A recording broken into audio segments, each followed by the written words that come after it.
Okay, we're inside on the garage east interior wall. This is the electric load center, breaker box. Okay, electric service panel, call it what you will. We've got our energy notices listed here. That's a good thing. All of our breakers are printed. That's a good thing.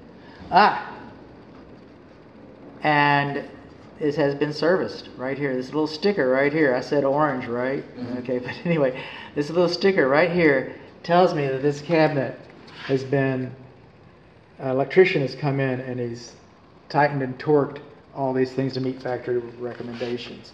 Sometime in the future you may learn that this cabinet was recalled, but according to the manufacturer, this notice lets us know that this cabinet was made safe. It was made safe. Now, we're not supposed to have dust and debris inside of the cabinet. All right? And this dead front fits on this box to create the whole load center. This is the dead front.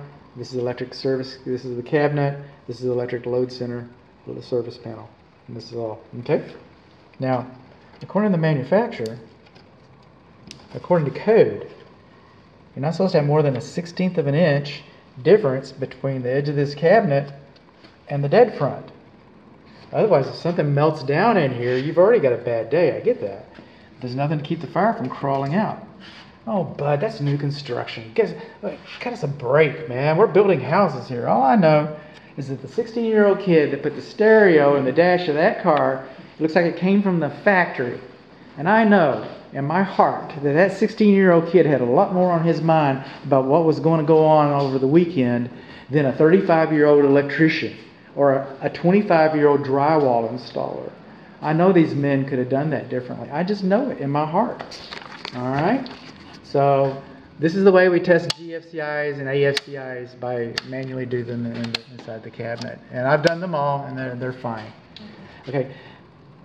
Manufacturing code says no foreign objects, no paint, no debris inside the cabinet. Okay? That could void the manufacturer's warranty. I doubt it's going to come to that, but now here's my favorite, maybe not my favorite pet peeve, because this is my favorite pet peeve, my second favorite pet peeve. All right? You see these little blocks? They put them on every single cabinet coming off of the line. Thousands of cabinets a day.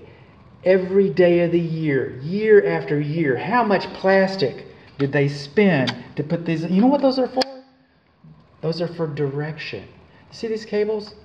They're not supposed to extend farther than this.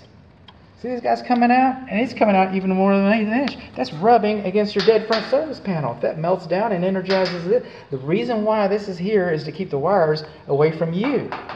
Away from you. Away from you. Away from you. Okay? So the wires should have been bent farther off into the cabinet. Now this is kind of an interesting thing.